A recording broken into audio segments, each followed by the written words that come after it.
ठिकाणी प्रकाशन होत आहे। त्यांनी आदिवासी धनगर साहित्य संमेलनाच्या अंगाने या ठिकाणी हा विशेषांक या ठिकाणी काढलेला आहे। मी विनंती करतोय त्यांना, साप्ताहिक घोंगडीचे जे उपसंपादक आहेत त्यांना, अत्यंत चांगला कार्यकर्ता, साहित्य संमेलनासंदर्भात नेहमी सोशल मीडियामध्ये लिहित असतो।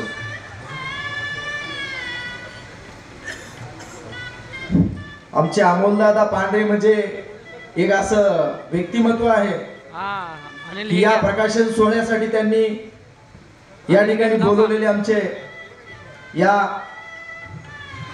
साप्ताहिक घोंगडी या साप्ताहिकाचं प्रकाशन या ठिकाणी पालकमंत्री महोदय आणि संमेलनाचे संस्थापक अध्यक्ष आमचे संमेलन अध्यक्ष सोनवणी सर आणि मान्यवरांच्या हस्ते या ठिकाणी होत आहे।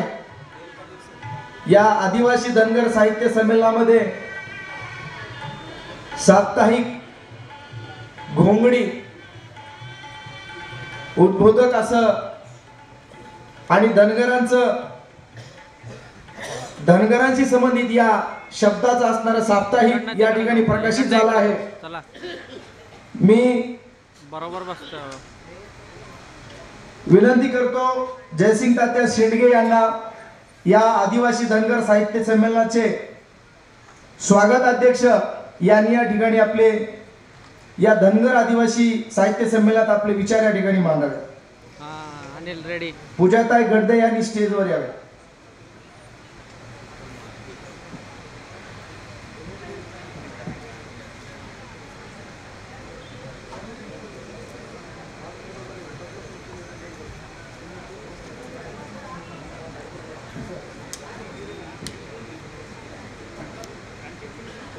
सिद्धेश्वराच्या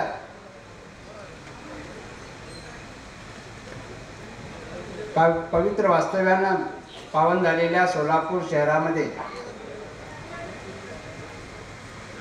हे पहिलं आदिवासी धनगर साहित्य संमेलन आज त्याचा शुभारंभ होतोय। याचा मला मनापासून आनंद होतो। या कार्यक्रमाचे अध्यक्ष महाराष्ट्र राज्यातील झाला का चालू? ओके। विधान परिषदेतील एक नामांकित व्यक्तिमत्व, पब्लिक टू त्यांनी विधान परिषदचे सदस्य म्हणून 18 वर्ष या राज्यामध्ये विधान परिषद गाजवली। विधान परिषदेमध्ये विरोधी पक्ष नेता म्हणून सुद्धा त्यांनी भूमिका बजावली।